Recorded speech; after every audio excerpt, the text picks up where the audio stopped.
You are welcome this beautiful day once again to the Polity, coming to you live from the Abuja studio of KAFTANTV, KAFTAN Television. And today we will be talking about a burning issue in the polity today in the Nigerian political space, the EDO 2024 gubernatorial elections, which comes up in just 2 days. On Saturday, 21st of September 2024. And with me to discuss and interpret and analyze the issues concerning the election is Dr. Olukayode Abayomi, who is a political analyst, and together we will be doing justice to the best of our abilities to the topic this afternoon. You're welcome, Doctor. Thank you very much, sir.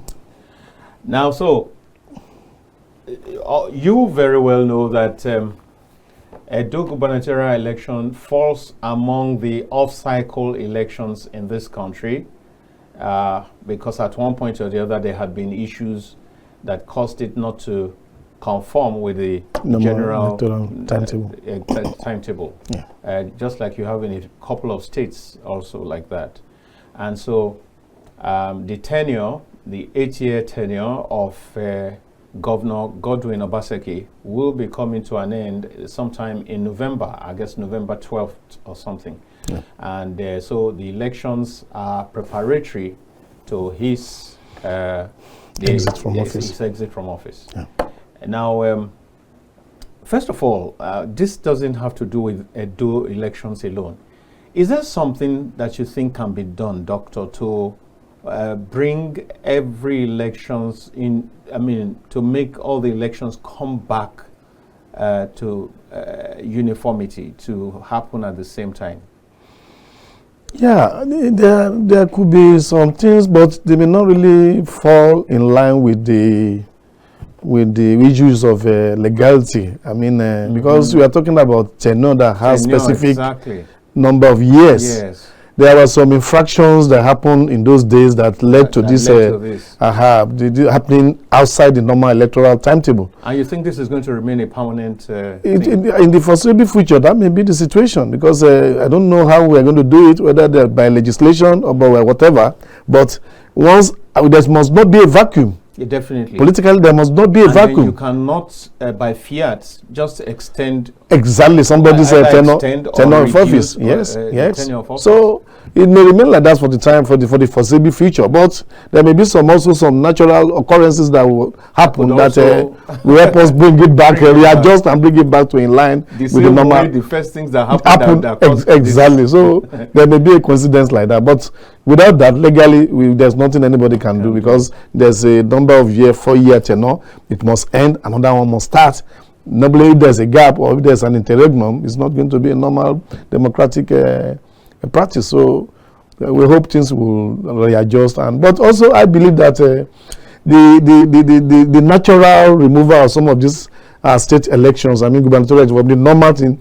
We also give our security agencies more time, because it's like the security agencies are usually overwhelmed when we have the gubernatorial election on one day. That's correct. So now they are pulling more men there to be able to monitor, and I hope they are going to do that sincerely too. Mm-hmm. If they are able to do that sincerely, they'll be able to match those who want to make troubles one for one, right. And that may make the election very fair and right. Yes, indeed. Recent history has shown that the off-cycle elections give a far better result than the general elections. And major reason is that which you have pointed out, the fact that the security concentration is higher. Yes, during those elections. They can monitor and keep people to the rules of the game. Yeah. So in that sense, it's good for the for the nation. Yeah, but at the same time, we cannot now accept that as an excuse for failure of the general, because what it then means is that we need to do something about recruiting a lot more security personnel to be able to do justice when the general elections is up. All right, so now let's quickly move forward. by your assessment, which are the parties that you think are really in this contest? Visibly, you will see that the APC, the PDP candidates, and the Labour Party, they are the three visible parties who are really serious in their campaigns, in their preparations, and they are very visible. Let me put it that way. Don't let me say they are serious, because some other people may be operating exactly, but they are the most visible. The three are the most visible in these political contestations, and we have seen that they are really marking themselves bumper to bumper, like some people will say. Yeah, so it's really a very interesting theater to watch, and I think the electoral body and the security agencies will allow the will of the people to come to reality. Right. Yes, sir. Now, so you just said that they are matching themselves toe to toe, bumper to bumper, like you said. So you don't think there's any? Is it easy to predict a winner here? Predicting a winner might be a little bit very evasive, and I don't want to go into an area. I'm not a prophet, but but we don't have to be prophets. But I mean, from what you have seen of there are several factors to consider. For example, we have known in this country that there's so much power in incumbency. Yes, sir. So if PDP is incumbent party in the state, that can affect to a large extent a whole lot of issues. I have quite some knowledge about the local politics there, and I do know that, for example, that this time, by my own assessment. I do know that it's not going to be a straightforward thing. No, it's not going to be easy. Because ordinarily, the central is where the candidates, the governorship candidates are from, apart from the LP, apart from Labour Party, where Olukayode is from Edo South. The other people are from the two other ones are from Edo Central, that is Okwebolo and Aswe Igodalo. Now, which is to say that the votes in that place are going to be shared. Yes, sir. Clearly. Now also, the votes in Edo South are likely to also be shared, because the running mate for the I think for the two candidates, they are from the Edo South. Yes. Good. So, which is to say that if you put the forces of the former chairman of APC, John Odige Oyegun, together with Ize Yamu, who has been in the wings all the while and has not really been able to clinch the ticket, and then all those personalities, when you put them together on the side of the APC, and then you also put together the incumbency factor for Aswe Igodalo and several other factors, and maybe the Igbinedion factor, Igbinedion family. Then again, there are issues about the Obaseki not being on too good terms with the Oba. So these are some of the issues which will also lead to a sharing of the votes in Edo South. Now, Edo North, that ought to have been an easy ride for APC by the Oshomole factor, is actually going to be also very thoroughly contested by the same Oshomole factor. Because I have understanding of that local politics, because I do know that there's been a groundswell of opposition against Oshomole, because he's been seen as taking care of his own only. The North is supposed to be his constituency, but as a major developments, major appointments that he has been able to facilitate always go to his section. So there's the Akoko Edo part and the Onwa part are very visibly angry about with him on that score, and so that's going to create a situation where also the Edo North is going to be shared. That's ordinarily to be a strong, because that's where Oshomole is from, that's where Shuaibu is from, and then you have is supporting them. And then I think that this other there used to be this PDP staunch man who used to be South chairman, vice chairman, or so. The name is not coming now. Who is also on this an ally of Wike, and you do know that in this contest, Wike is not on this. So there are several issues on ground, and then we also have the issue of legislators who were not sworn in by the Obaseki administration into the House of Assembly in the, I think, the previous term. So these are all issues. Oh no, this term. It was this second time. Second time. It was second time. These are all issues that may come to play. And then also, don't forget, the Akoko Edo people are also lining up behind Obaseki because for the first time, they have produced the deputy governor. Exactly. Deputy governor, even though for 6 months. Yes, the deputy governor. Even the deputy governor for 8 years may not be able to achieve much. Exactly. But they are excited all the same. That they've been given that recognition. Yes, For the first time. Yes. So these are all factors that may come to play. And so, on the basis of that, clearly, like you said, it's not safe to predict. So it's very safe. Yes. Yes. It's not safe to predict. Yeah. But that be as it may, the Obaseki factor, the incumbency factor is going to play very strong because he has to defend his integrity. Exactly. He has to defend himself against Oshemole. Exactly. He has to defend himself against Shuaibu. He has so much, just fell out with him to defend himself. Yes, so I'm sure it's like and that's why he said it's a do or die. Yeah, it is a do or die if I fear for him, because if not, that would be the end of his political career in that state. Then apart from that, we should also factor in the presidential connection, because the president is a member of the APC. He wants his party to emerge victorious, and also have their territory. They want to conquer, let me put it that way, conquer quote unquote those states. And given what he did during the last election against the incumbent, he came out with an announcement before that election. If you remember, the president came out with an announcement supporting the other party. Maybe you have forgotten. Before he became the president. That happened. Yes, I'm sure this is another time. This is time for him to also defend his political capability now that he's the president. And definitely he's expected to support his party. Definitely. To ensure that that's a huge factor, no doubt. That's going to be a very huge factor. But even though in recent times we have noticed that some of the presidents have tried to, as much as that's just cosmetic that they will say no, definitely. I said we are deceiving as cosmetic. Very highly cosmetic, because definitely they have an interest. They belong to a political party, and there's nothing to hide about that. But they just have to say, let it be neutral. But deep down in their heart, they will want their party to win. And I think that's where Obaseki got it wrong when he said he wasn't going to sign the peace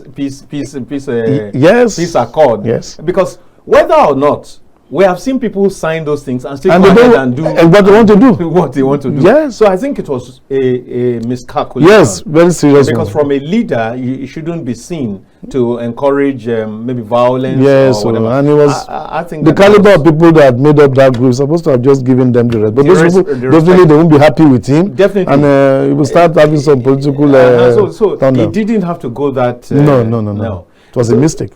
So this is going to be really interesting. In recent times, I think this is going to be one of the most keenly contested elections. Yeah, I think so.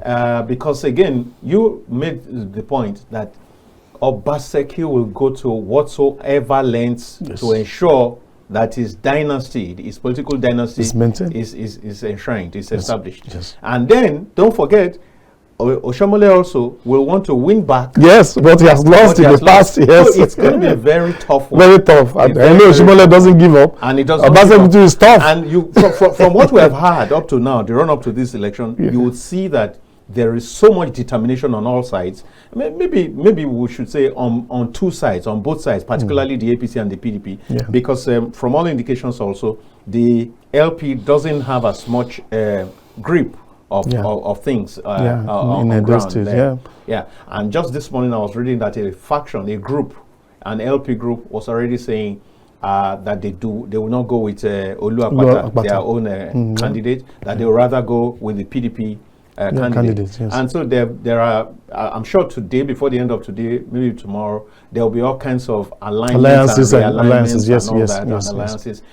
of the parties, I think it's the Action Alliance candidate, has already said she's collapsing the structure for the APC, and that all her supporters should go ahead and support the APC. The truth is that some of these people who are collapsing structures really don't have much. They don't have much to offer. In fact, it's like me and you saying we collapse. Yes, we don't have anybody. So now. What do you think would no between let's take away the Olu Akpata factor. But do you think we should? Yes, I think so. Okay, yeah, they could be a spoiler though. Yeah.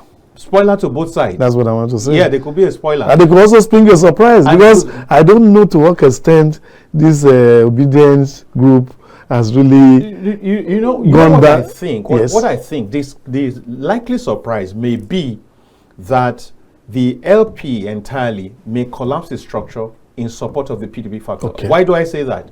It was clearly, I mean, it was rumored during the presidential elections that Obaseki mobilized people to vote in favor of not his own party candidate. Yeah. This is not. We read it for the LP candidate Peter Obi. Yes. So in return, and if they assess their chances and look at it and say, look, we can't really win, so why don't we join this party and give them support to win? It's likely. I think that calculation is likely. It's true. And so that might be the surprise, and that might come up maybe today or tomorrow. If it doesn't come up today and tomorrow, then that's the end. Already. Maybe they will do it quietly. Just tell their members and this is the person we want. Yeah. And that was what the Obaseki must have done during the presidential election. And I just hope that things will go on well, but it's just the only fear I have is this issue of violence, because it's like everybody is squared up to want to go to every length, because most the Shomole political career is at stake. Obaseki's political career is at stake. The new man coming, I think it too is desperate that maybe when the two elephants collapses themselves or they destroy themselves. So it's going to be a very tough election. I really do think that, and that's the essence of programs like this, we must continue to sue for peace. Yeah. We must continue to say that violence breeds no profit to anybody in the long run. So it's neither here, and many times, one of the things, Doctor, is that when you start a violent process, you never can say what the end will be. And I think that this message needs to really sink. Yes, to them. You might start a process, but you do not know the end of it all. Conflagration. Yes, that will generate. That it will generate. Yes. And who could be the victim. Exactly. Many times you think, oh, you've got all your war machine is well oiled up. You do not know the capacity of the other group. Yes, you do not know the level of sympathy that people have and all that. So, Doctor, I think that you should say something about that a lot more, about the fact that we need to avoid violence by all. Yeah, that is a very important, because you see this political education thing. I'm sure INEC has been doing it. All other groups have been trying to encourage people not to go violent, because violence doesn't pay anybody. At the end of the day, we are all children of the same parents. We are all from Edo State. We are all Edo people. So there's nothing we are going to gain. At the end of the day, look at killing one another. Look, those lives that have been lost in Nigerian political history. How do we account for them? So people should now ensure that they educate their followers well, sensitize them.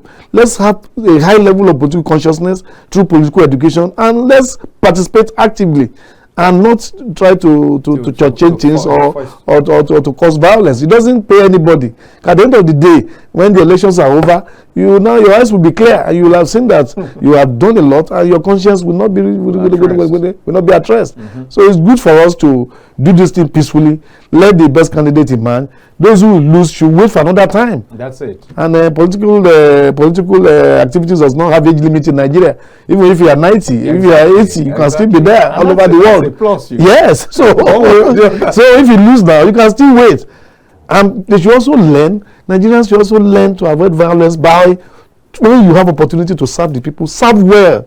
So that you don't need to force anybody. You don't need to buy elections. You don't need to buy votes. Exactly. You go there, people will ask you, what have you done? You will be able to tell them, I've done this, I've done that, I've done this, and they will be able to accept you and vote willingly for you. It is time we put a stop to this political violence in my country. And a little bit more. You just raised something that I'll come back to, the age limit thing. I think that's an interesting point of discussion. But let's take this a little bit further by speaking to the electorates themselves. You just spoke to the leaders to educate their people, but I think that we also need to let the electorate know themselves that, look, you don't have to sacrifice your life or your property for anybody's ambition. It was Jonathan, and those words remain eternal. I mean, forever will be evergreen. Yeah. It was Goodluck Jonathan who said, "No, I mean, nobody's life. His ambition, political ambition, is not worth. His ambition is not worth the blood of any Nigerian or life of any Nigerian." Yes, I mean, I think that should be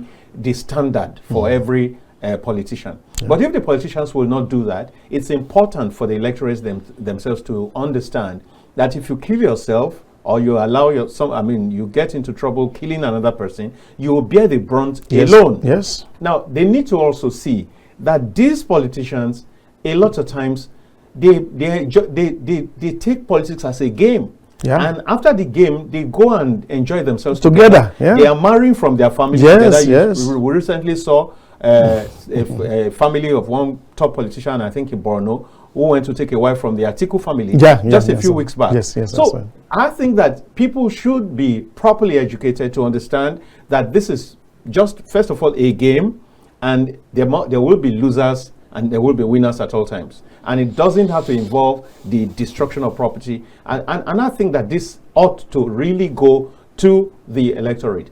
How should the electorate be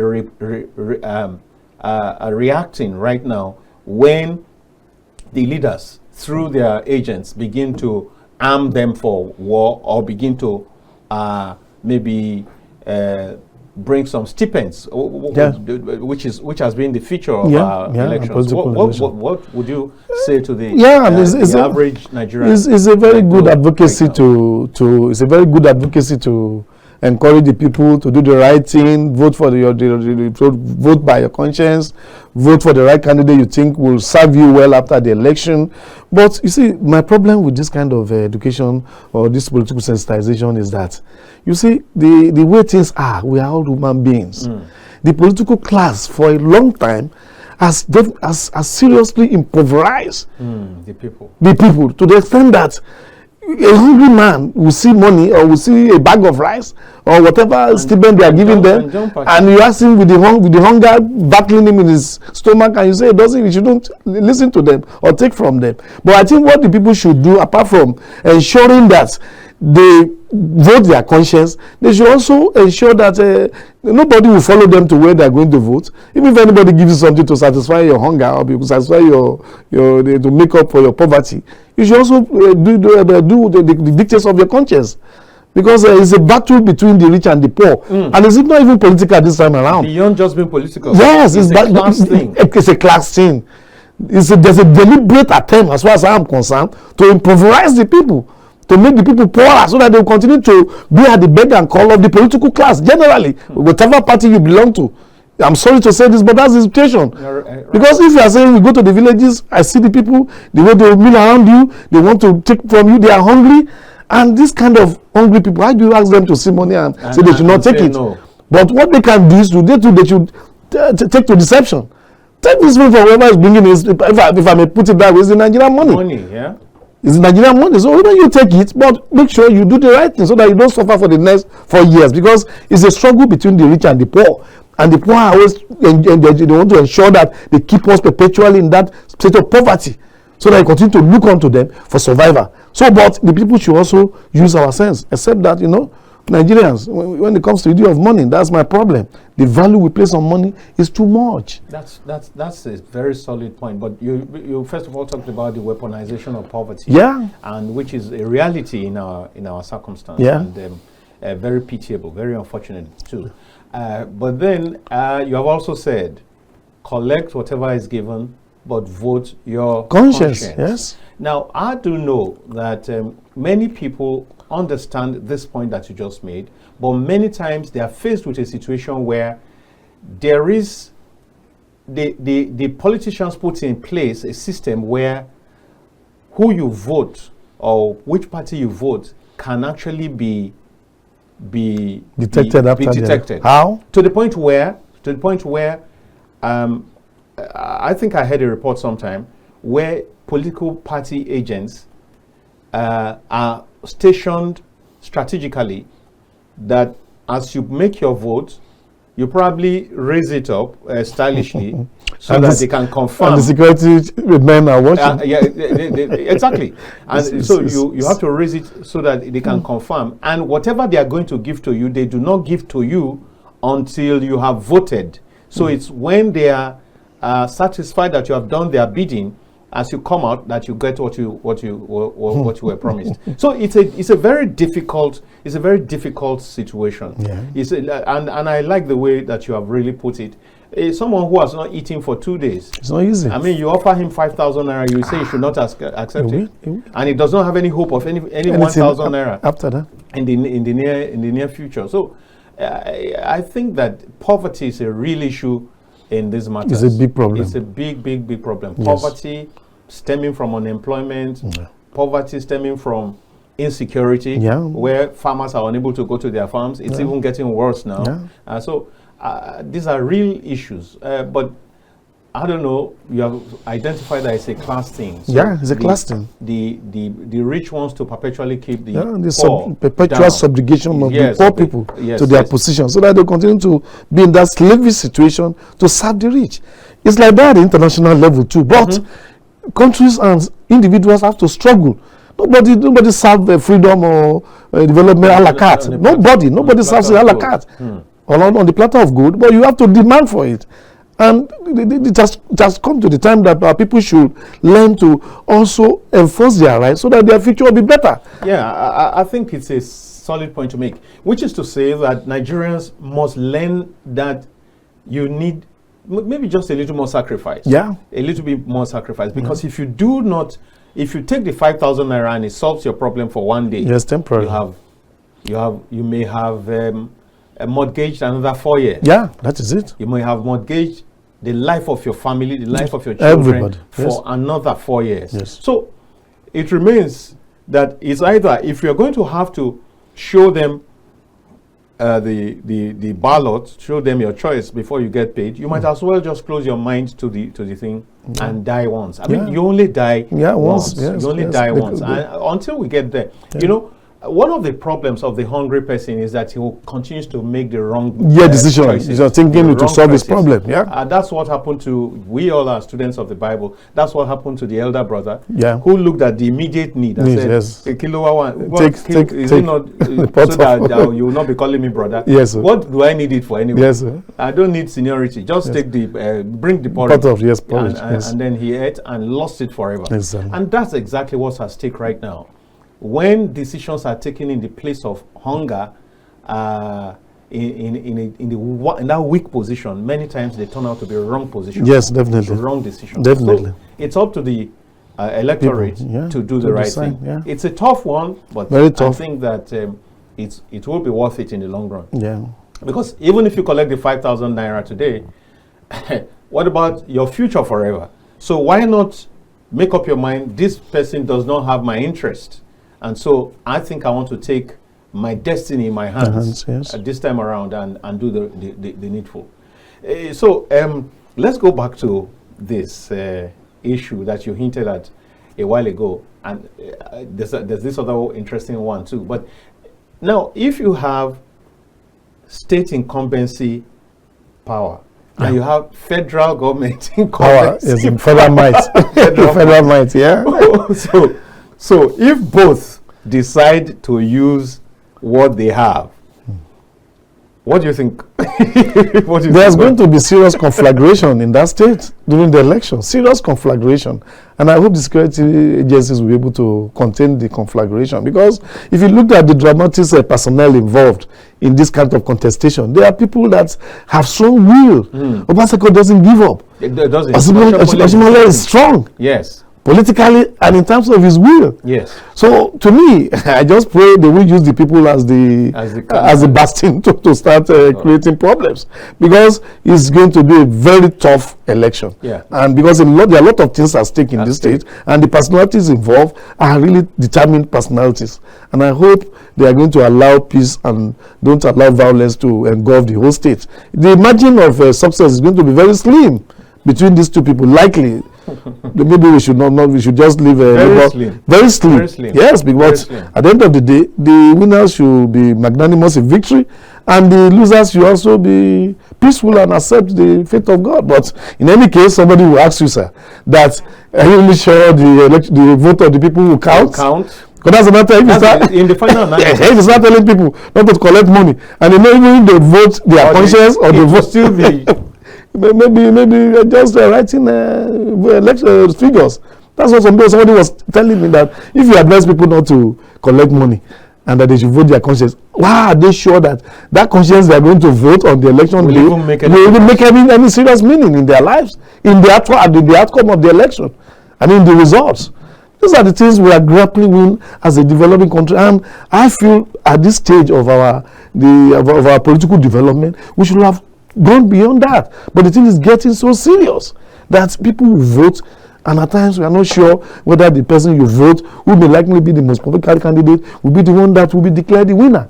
So the people are in a very dire strait that at times I'm sure they are confused. And even you who is really looking at them, those of us who are even analyzing, we are confused at times, because you just feel, how do you go? You say you don't want money, you go and vote. The person you have voted maybe is the best candidate who ought to have emerged victorious. At the end of the day, you just see another person, and these are new dimensions into our political calculations, and we really have to pray God that our politicians should start learning on how to do this thing right. No, we know this like that in most countries of the world, even for the advanced country. There are manipulations, but ours is just highly pedestrian. It's just too much. And we need to allow the people to express their free will through the ballot. And that will help us grow. I hope that the EDO elections will be one where the people's votes will count. One of the things that makes their votes not to count also has been traced to intimidation by security forces. Yeah. Which in this instance, if it does happen, it will then mean that the federal might is at play. Yeah.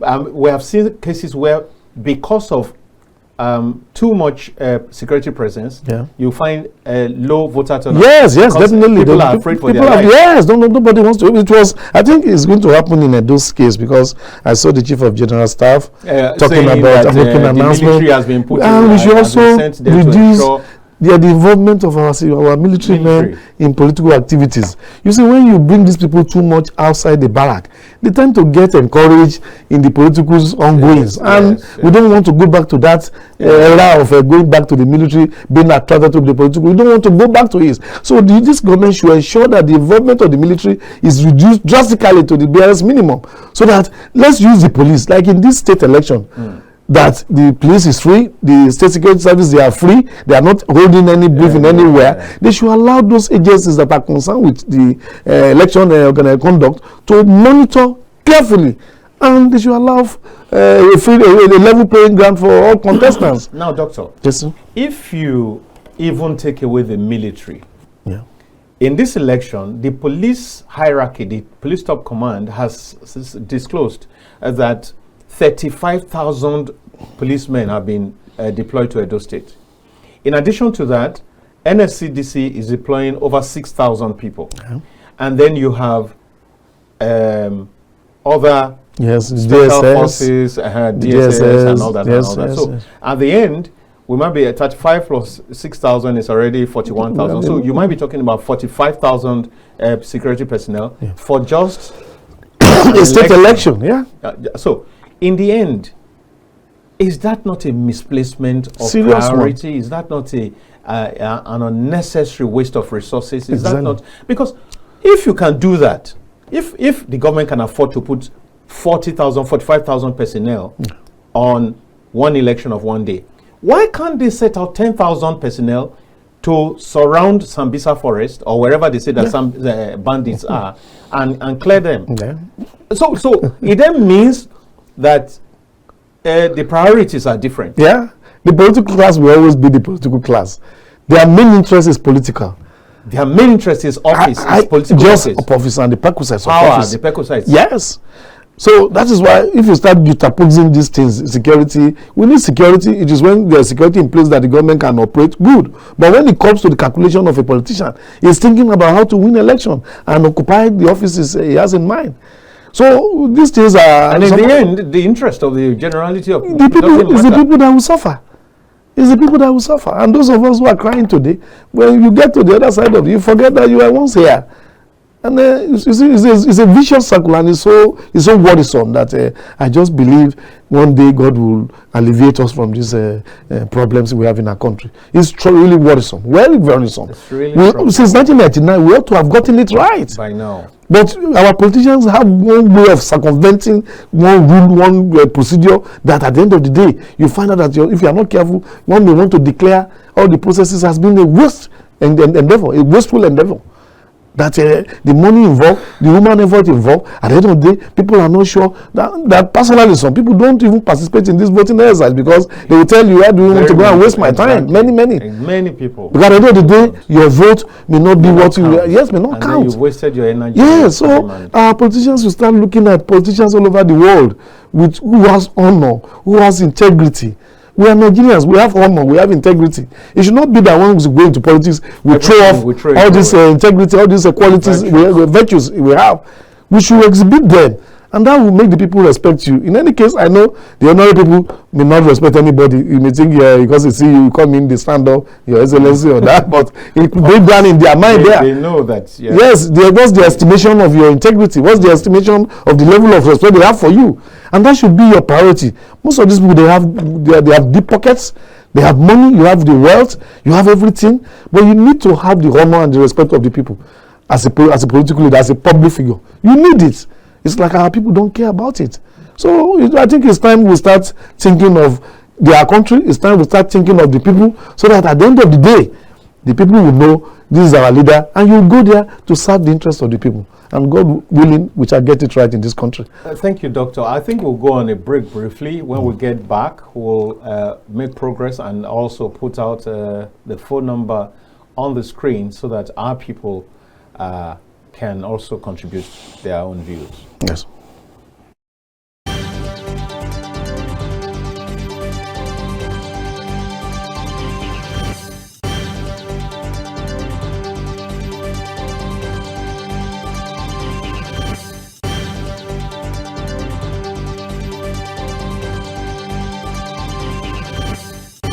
A world where information is vital to every individual, a platform where technology is a medium to pass information. You can always catch up on all information written in the newspapers, even without having one.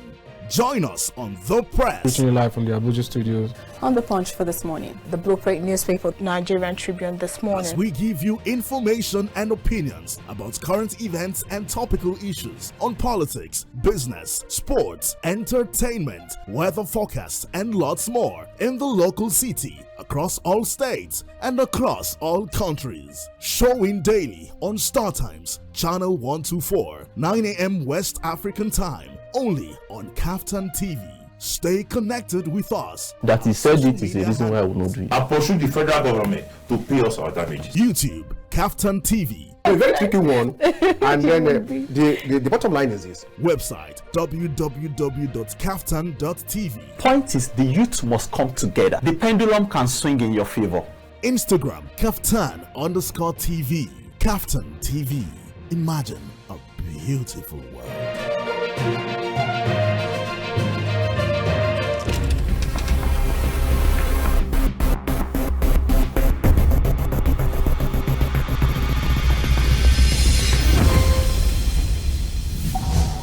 In the beginning, God created a beautiful world. 3, 2, 1. Action. And that's why, at KAFTAN Television, we imagine a beautiful world.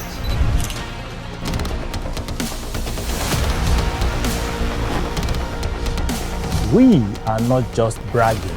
We blaze the trail in broadcasting. And it is about you.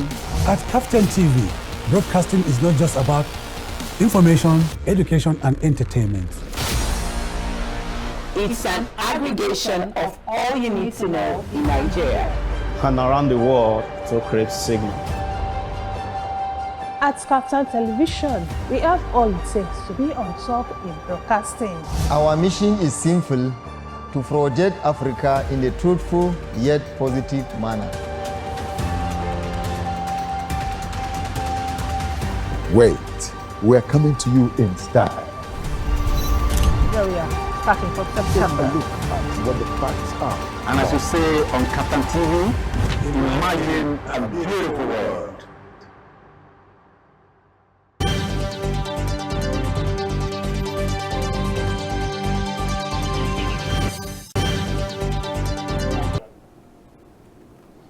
Hello, you're welcome back, my dear viewers. You're still on to the Polity, coming to you from KAFTAN TV, the Abuja studio precisely. And with me on the show on set today is Dr. Olukayode Abayomi. Abayomi.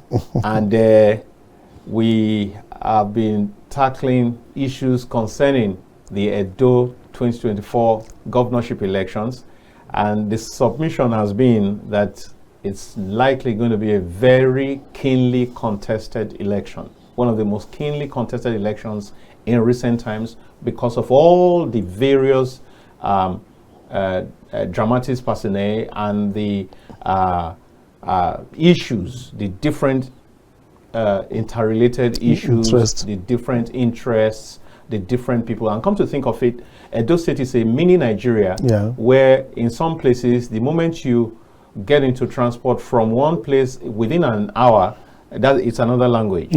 It's another slightly different culture, and so on and so forth. So this makes it even more challenging. And so we do hope that common sense will prevail, and that people will go about their elections as peacefully and peaceably as possible. Now, you talked about something that's a bit interesting the other time when you said in Nigerian system there's no age limit, which is also what obtains in most other countries. But do you think, how healthy is that for governance or for democracy? How healthy is that? Because we just saw a situation, or we have seen situations where world leaders begin to fall below their expected performance level because of age. We have seen presidents miss their steps, fall off planes, fall at while making speeches, and all, or slip off during meetings. We have a case of an African nation close by, where the head of state will go to functions and slip off entirely, and so on and so forth. So, don't you think that time is ripe for age limits to be put into political office holding? Especially, you would recall that recently there was this exchange between, was it really an exchange or an intervention by a Bode judge? Talking about, asking that Atiku will need to wait till the end of this the 8th-year tenure. That is after this one, the next 4 years, before he can contest again. Based on the gentleman agreement of South and rotation of power between the North and South. Now, what do you think? Do you think that this, what we have right now, should continue? The age limit thing is not politically acceptable anywhere in the world. It's like democracy, as it's designed, gives room for everybody to want to participate in politics, not minding your age or whatever. But naturally, we know age tells on your ability, and political office is very demanding, very highly demanding, and in some cases highly strenuous. But so your capacity to be able to cope with those stresses and the demands of the public office will definitely dwindle as you grow, decline as you grow older. But because of the pacuset of office, let me put it that way, all over the world, not even Nigeria. Look at the case of Biden wanting another term. Exactly. Except the will of the people and the popular, and that's what is good. Yes. Of the vice. So you see, but we should give it to him that eventually he even chewing the towel. But if it's Africa, they won't until they die in office. Must we continue to die in office? We have a Cameroonian example. Yeah, exactly. People should learn to rest in their lives so that after working for between 1 and the age of 60, 70, people should learn to go and rest so that their life will be prolonged. It is not, you see, there should come a time that people who are elderly should play the role of advisors to those who have the capability, the physical strength, the ability to run government. You see people sleeping when you are sleeping in the meeting, definitely you have lost control, and you are the president. To be the president. Yes, you're supposed to be the leader. So we should learn from the most recent decision by Biden to step down. Though he was also aspiring to have a second term, but the whole people, the major people in the Democratic Party came out and told him, even including Pelosi, that you don't have the strength anymore. And we thank God that he listened to the voice of wisdom and he withdrew from the race. Our leaders in Africa should also learn from that. Yeah, but going beyond, because the way it is, it's what you have just said is advisory. It's not legal. Yes. Don't you think that a time has come for the democratic movement world over to begin to think of pegging age? I mean, by the time you get up to 70, maybe okay, let's give extra 72, and then when you do another 4 years, okay. Even as decreed by the Bible. Exactly. So 70. By the time you're 70, and you're going to do a 4-year term, that will take you to 74. I mean, that should be enough, because this is not about teaching in a class. This is not about just running one small business. No, it's the whole country. The weight of the entire country, which demands physical fitness, demands mental capacity, demands ability to analyze issues, to contest issues when necessary, to be able to, in fact, provide insight for followers, provide leadership. And so there's a whole lot. There's a whole lot to it. And I think that I'm saying, don't you think, doesn't it make sense to begin to make this a legal?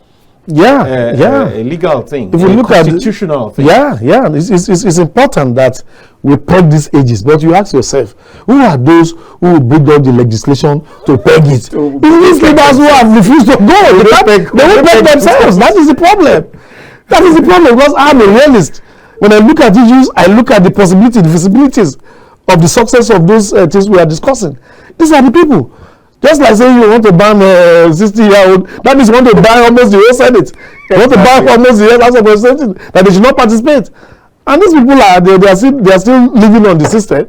They want to hold us by the job. So what we have right now is not too young to run and not too old to run. Yes, they will tell you that they have wisdom. That the young ones don't have wisdom. That they are more intelligent. That public office does not require fighting the boxing match. That is just this thing. But also the age affects the mental ability. Exactly. These days, ability to even focus. At my age, I forget things I don't know. Exactly. So once you begin to get to that age, that you forget things easily. I mean, has it happened to you that you hold your key in your hand, your car key in your hand, and be looking for it? You are looking for it? Yeah. I was involved in an exam recently.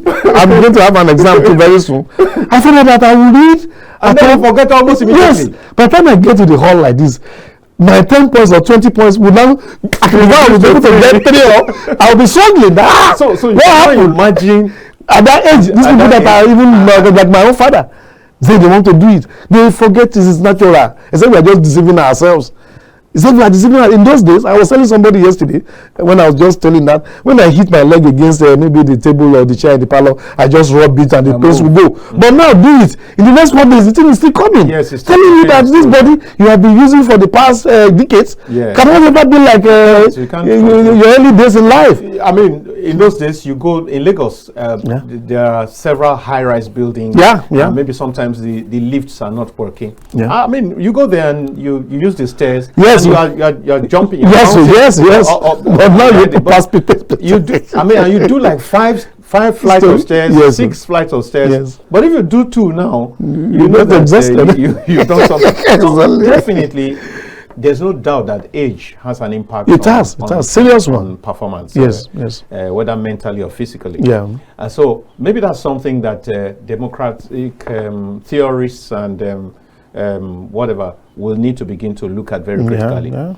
And so now, I also think that you said something a while ago that when we that are even criticizing the system, when we also get an opportunity, that we also do the same thing.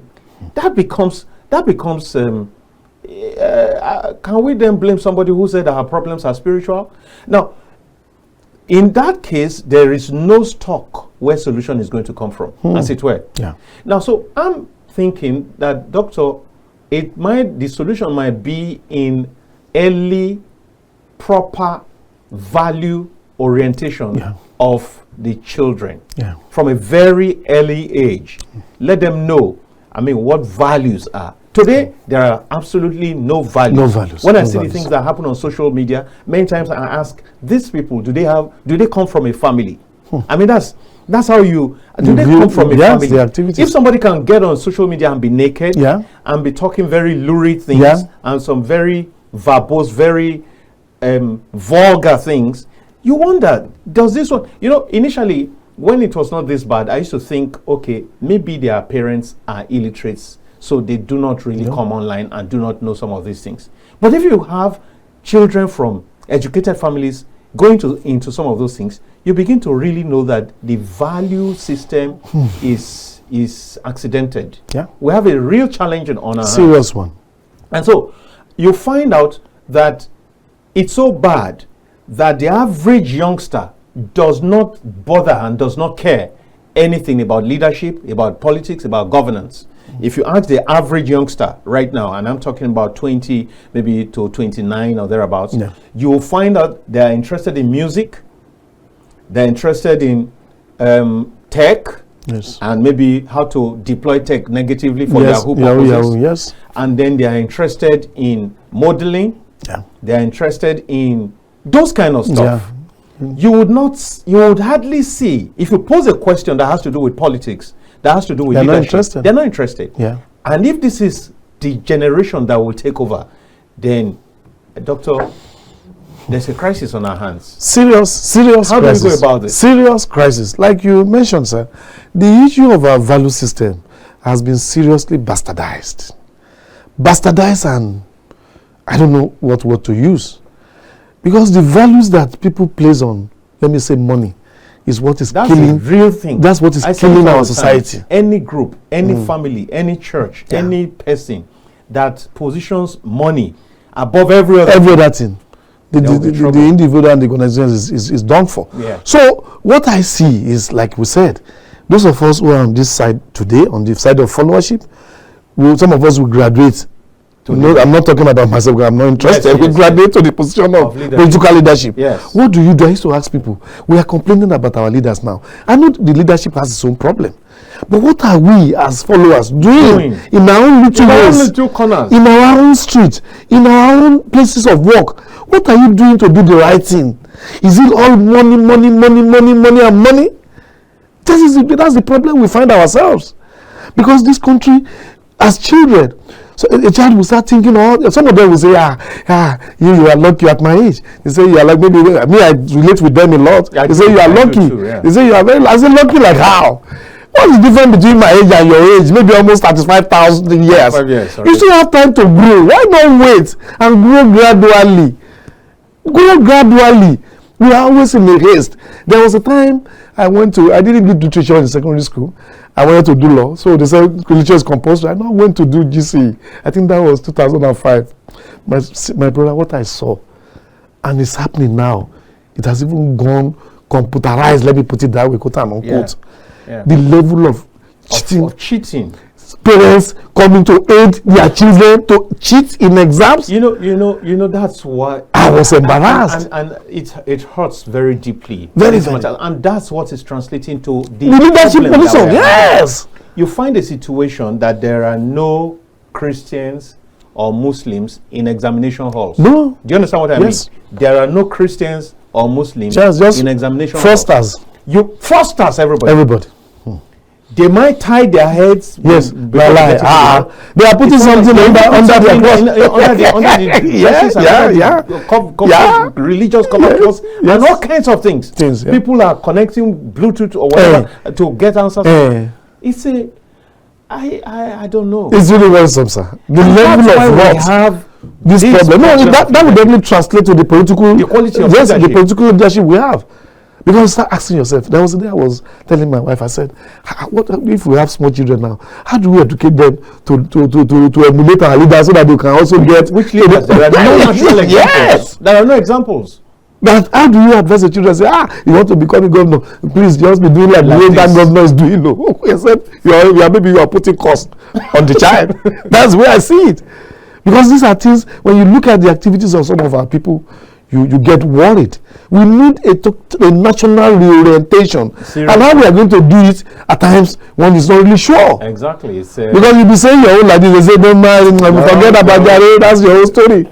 And they are ready to want to do. Because we won't blame them, because most of the people that are successful in society today, look at their background. So how do you even tell him, oh, don't do what that man did? But at the end of the day, what I know is that everybody will bear his own father's name.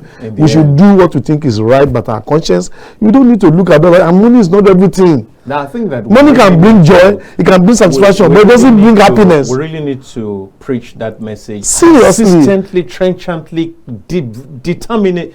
I mean, because even the religious faith-based organizations also tend to promote the money concept. Yes. Somebody told me a story yesterday and I was really touched.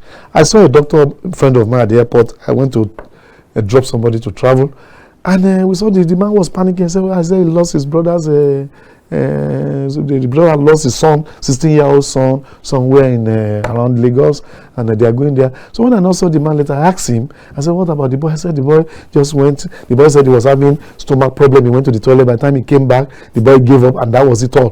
What he said that really touched me, he now said, I won't mention the name of this church, very popular church that most people go to.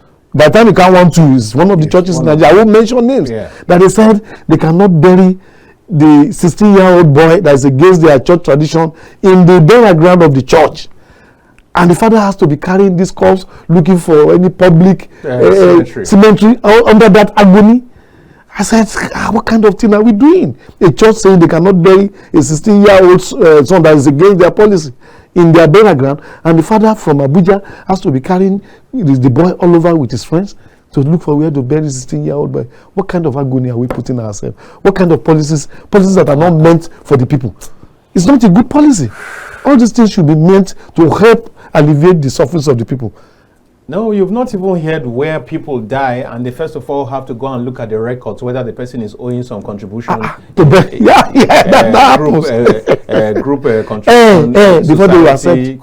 Which society we're in trouble. Does he belong to? We're in deep trouble. Has he paid up to date? If he has not paid up to date, the children should be called to come and to offset it. And so, viewers, the serious quagmire. Viewers, the phone number it's 08029938365, and we will devote quite the larger part of this segment to calls so we can hear your own take. It was serious.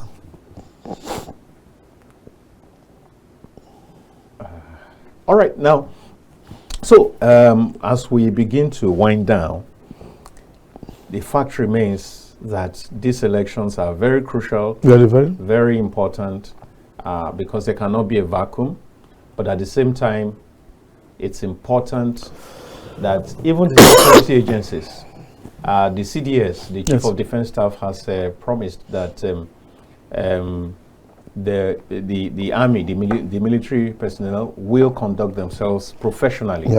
We do hope that this becomes the reality, and that this is the reality also from all other security agencies. This is very critical. This is very critical. And our value system thoroughly needs change, and, Yeah. and there's no doubt about this. Yeah. And I just pray. At this point, what some of us can do is what we have done, and maybe some element of prayer. Yes, sir. That people will do the right thing. Yeah. There's this. I think that it's important. It's important that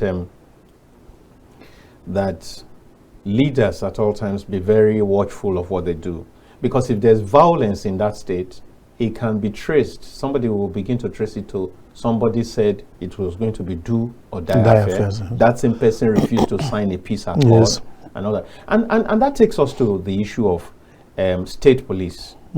Imagine for a moment if police in Edo. Exactly, if the state police and the police were in charge, the governor was in charge in Edo, what do you think would play out right now? It will have been a straightforward victory for him, because Nigerians will know how to use power to our advantage, and it's really worrisome. We need a state police, but how will this state police be managed by the state chief executives? Look at what they do, what our governors do with local governments. They won't really have control over. Look at how they are battling the president over the kind of freedom or liberation that has been given to local in their finances. So you can you now imagine if a whole security apparatus of the police and maybe other security agencies are given to these individuals. They will only use it to their advantage. And I think we should start getting to that level where we'll be patriotic, where we'll be neutral, and you may not get absolute political neutrality anywhere in the world, but we should pretend to be managing the thing well. At least let's give it an attempt. Yes, and work according to the rules. It's so it's going to be a very big problem if state police is created. We need it to be able to secure our localities, but how will they be managed by the state chief executives? That's the point. That's the worry we have. That's the point, because you would have seen in many of the states they have some informal kind of security that they use in enforcing whatever it is that is their personal or private interests. And so if you now make that legal, the danger is imminent danger. Very. But I think we'll get there one day, because we need it for the people. Maybe there's that will be a discussion for another day, because it's a very important.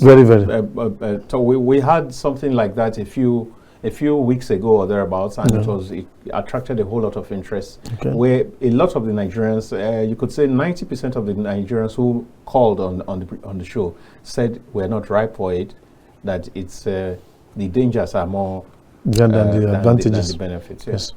So we expect your call.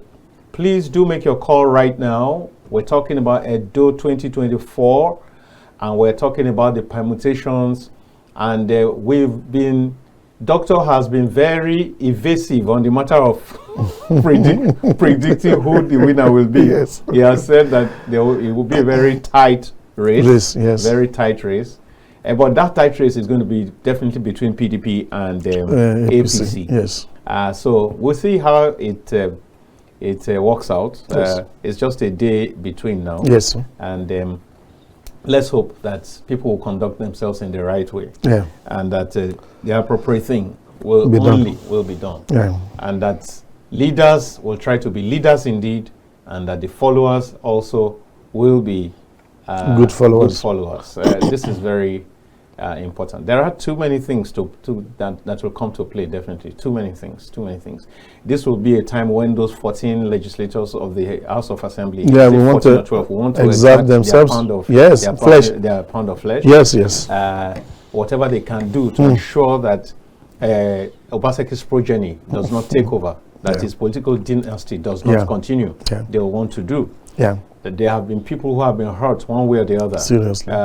People who were removed from speakership, people who have been ignored. I still read of somebody Ezomo, who used to be a deputy speaker of the House of Assembly, who just decamped from the PDP into the APC. And there are all kinds of things like that. While that is there, people in Akoko Edo are rejoicing that they have Abayomi as the deputy governor. Yes. Meanwhile, on the same deputy governor issue, Shuaibu is going to slug it out with them. So there are. He's in alliance with the Oshimole. I saw him. You see, these are political leaders. At times, I said, can I even get myself involved in all this? Because if you have shame, you can't do some of these things. Yeah, you can't. Because I was looking at Shuaibu on stage with Oshimole about 2 days ago. He even knelt down to beg him when he returned. Yeah, so I said, are these people not really human beings like us? Do they have ego at all? Do these people have feelings that how will my children, my grandchildren be looking at me, perceive me? I started asking myself, maybe they will have it should have been done in the secret, but to come up like that, I said, God. When it comes to you hinted at before, when it comes to grabbing power, and when they look beyond that to the appurtenances, the perquisites, yes, of office, they are ready to. But these people have money. That's what is bothering me. Well, they are rich.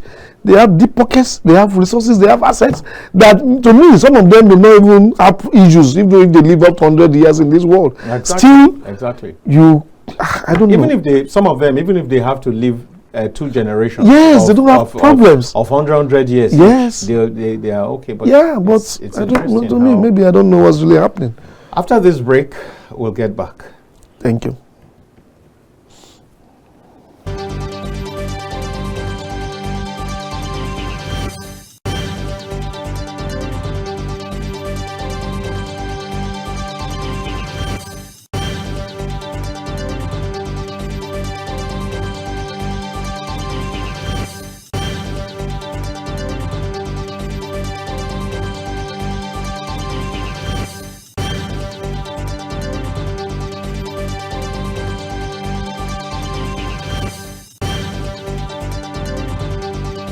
A world where information is vital to every individual. A platform where technology is a medium to pass information. You can always catch up on all information written in the newspapers, even without having one.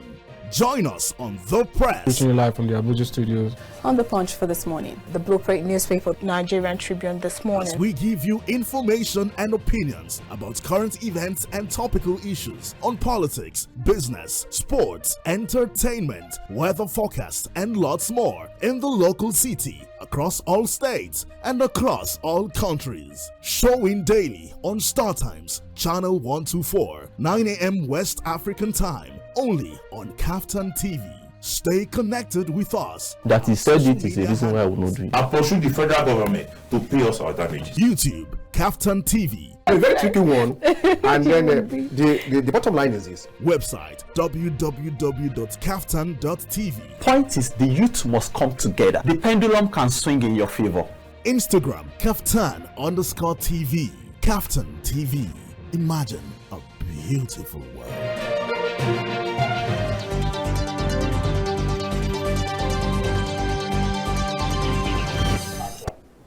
Welcome back once again as we embark on the last segment, the very, what I call the home run. So in a few minutes, all this will be over, and you still have a chance to make it to the program by calling on our phone line 08029938365 to make your own contribution. And I think that this is a very interesting topic, and I know that people from Edo State particularly will be interested in this broadcast and probably are trying their very best to call in, and maybe there are network issues. Yeah. So please do call in. We're expecting your call. Even if it's 2 or 3 before we go, it will be a great value addition to the program. Thank you. Now, so, Doctor, who should be receiving last minute advice? In actual fact, before we go there, I did see that there have been court cases versus court cases versus court cases. There's even one where the sitting is fixed for tomorrow against the APC candidate, where they alleged that he falsified his age and all that. And I think that there was one for whether yesterday or so from the APC man, where he was asking for 20 billion naira for defamation of character by Oshomole, all kinds of things, you know. And we should be already preparing. I think that every candidate in that election should prepare for both victory and loss. Yes. Yes. I think that that's the best thing to do at this point. Yeah. And I think that you probably will have a word for the major candidates. If you sat with Okwebolo and Asuelime Igodalo, what would you be telling them now? Yeah, as honorable men and women in politics, we should realize generally that political should not be a zero-sum game, that the winner takes all and the losers have nothing. We should realize that we are in a contest to serve the people. We are not in this contest for our own personal interest. If that is what we are there for, then we should have a business there, being there. So if we have the people at the center of our interest, as the focus of our interest, then we should not go this do or die life. We don't do or die thing. It doesn't pay anybody at the end of the day. So we should learn to accept victory and accept defeat at all times. And even when things are manipulated, we should not take the life of the people as a solution to solving our problems. The law courts are there. Let us follow the legal process if we have any grievance against the electoral process or any of the candidates in the process. Let's learn to be lawful, let's learn to be law-abiding, let's learn to ensure peace and stability in our area, because at the end of the day, it is the people that suffer some of this violence. Some of us, we have a way of protecting ourselves and taking off when there are troubles. So we should not use the people as bastion for promoting our own interest. So we should ensure peace, happiness, and stability in Edo State. At the end of the day, the ruler too should be magnanimous in victory. Call in others. We all have competencies. We all have skills in one way, in one area or the other. Call in the opponent. Let them come and serve. And once you are invited to come and serve, don't be the black leg in the system. Because if you have the interest of the people at heart, you will not want to run down the system even when you are invited. Yeah. You want to work so that at the end of the day, God may also give you opportunity. Like we said, there's no age limit. If you don't win now, you can win at the age of 70. You can win at the age of 80. And if you have the means, you can still work. Go there and do what you want to do. We have presidents who are sitting on wheelchairs on state functions, and it's really very, very, very embarrassing. But yes, anyway, we thank God for our lives. But I pray and I advise that we ensure peace and security, stability during the election, and we should learn to accept the result of the outcome of the election, and we should not allow violence to engulf Edo State. That's my admonition. That's your admonition. Yes. Now, so would you? I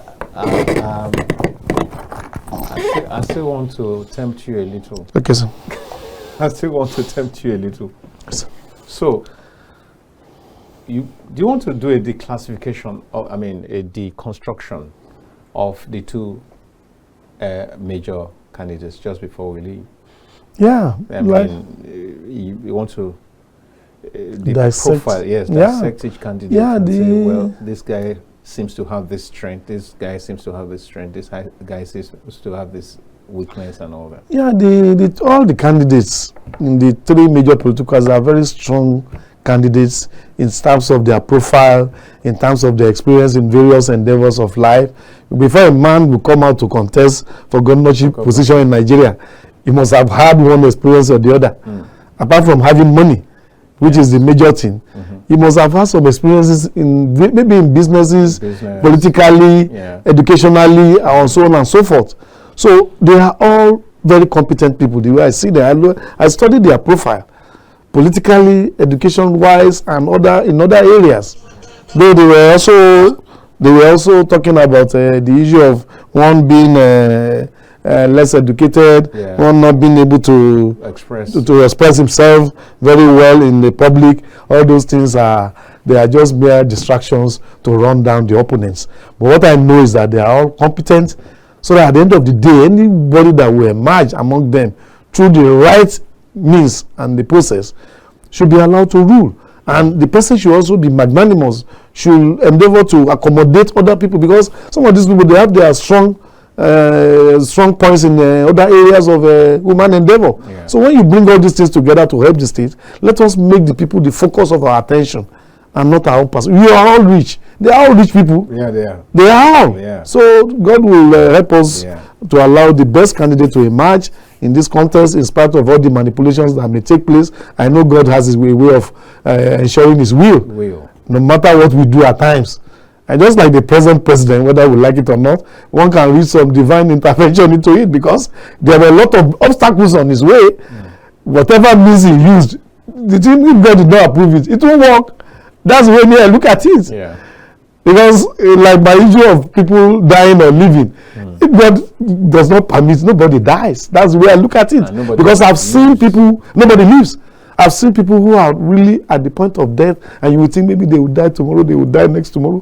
But at the end of the day, they will survive it. And that's why I tell people that when it comes to health issues or issues of disability, I'm very careful not to ever mock anybody. No. I was raised never, and I think that's some value that has to be instilled in people. Yes. Now, if you look at the case of the former president, the one just before, some people have gone to town and laughed him that he was dead and he was going to die in a couple of months and all that. Some of those people have died before, and then he's still alive. So I think that we need to take a lesson from that. It's good that gives life.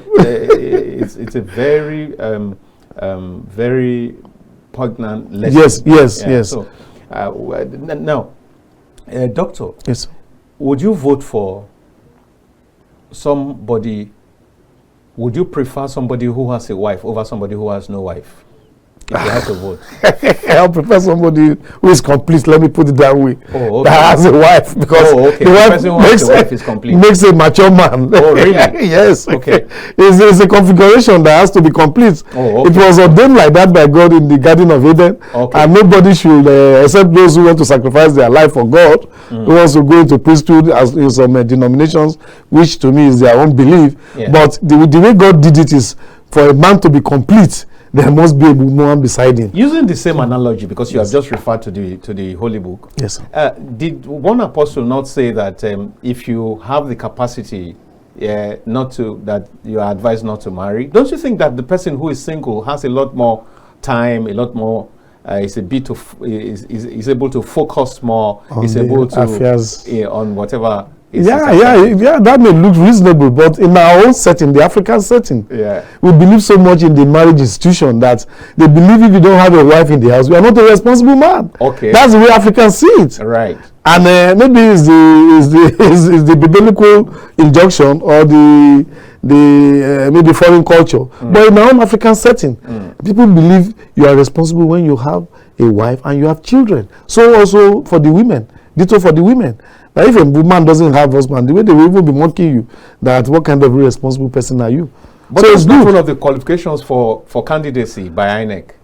It is not, but it's a silent qualification. It may not be a written one, an open one, but it's a silent one, because people will look at it like this one that I cannot even manage a woman. I doesn't want to come and manage more men and women. Sometimes I think it's more difficult to manage a woman, right? Very. Everybody can manage people from afar. So if you can manage a woman, it means maybe you have the competency or the skill to be able to manage more people. The multitude. Yes, sir. Really? Yeah, I believe in that. So women are difficult, but there are necessary things beside us.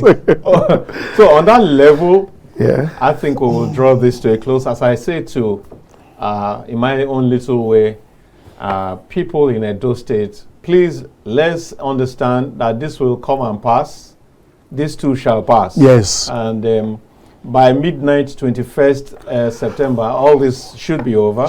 And then the results will definitely trickle in. And by the end of Sunday or Monday, at the worst case, maybe results should be in place. And so it's not worth dying for. Yeah. And if you kill yourself, just remember that the rich, the elite, the real people that you're fighting for will not die. Yeah. They will not kill themselves for this. They will not. It's you that is being used as sacrificial lamb. Yeah. And it's you and your family that will nurse your wounds if you get involved in anything. So I think that this is very important to the electorate. And like Doctor said, and like many people have said even offline before, if you have offered something and you know that you cannot reject it, I mean, maybe collect it and do your conscience. Yeah. Do your conscience. If it's doable, do your conscience. Yeah. But you did make a point that the fear, the weakness, the concern is whether or not you collect it, these results come pre-manufactured. Yes. And that's a very serious factor, because then we are deceiving ourselves that we don't want to say the truth. The people will feel if you do it or if you don't do it, the people know what they want to do. So why not? Why lose on every end? Exactly. That would be multiple. A pot of porridge for 2 days and you start eating without meat for the next 4 years. Yes. So it's neither here nor there. At times the people are confused, and it's just the weapon used by the elite to keep the people perpetually in position of penury. This is what the protagonists of the conflict theory talk about all the time, that there's a consistent marginalization and it's deliberate, agenda. Very deliberate. It is highly deliberate. Wow. I hope God will get us out of this quagmire one day. I hope so. Yeah, because it's a serious stretch. We're in straight dire strait, how do they call it? Because at times when you look at it, you just get worried. When are we going to get out of this problem? When? There's no money. One is hungry. You see money, don't take it. You take the money, never Allah. Where is this going to lead us? Money, don't take it. Then the man will ask you, what do you really are you giving me? Exactly. So it's a very highly confused note. We'll bring this show to a close for today. Tomorrow is another day. And I'll be here by the grace of God on Tuesday, or maybe over the weekend. And let's make it together again. Thanks so much, dear viewers, for being at the other end. You make this happen. You are the hero. You are the heroes. You are the heroes, if you like. Yes. And I want to say thank you to the production team, to the producer. And I want to thank you especially once again, Doctor. Thank you. And I do hope that we can call on you several other times. No problem, sir. Thank you very much. And bye-bye to all Nigerians. Bye-bye to whoever has been watching from around the world. Make it another day tomorrow on the Polity, the same time at 2 p.m. to 3:30 p.m. That's the time every day of the week. Bye-bye.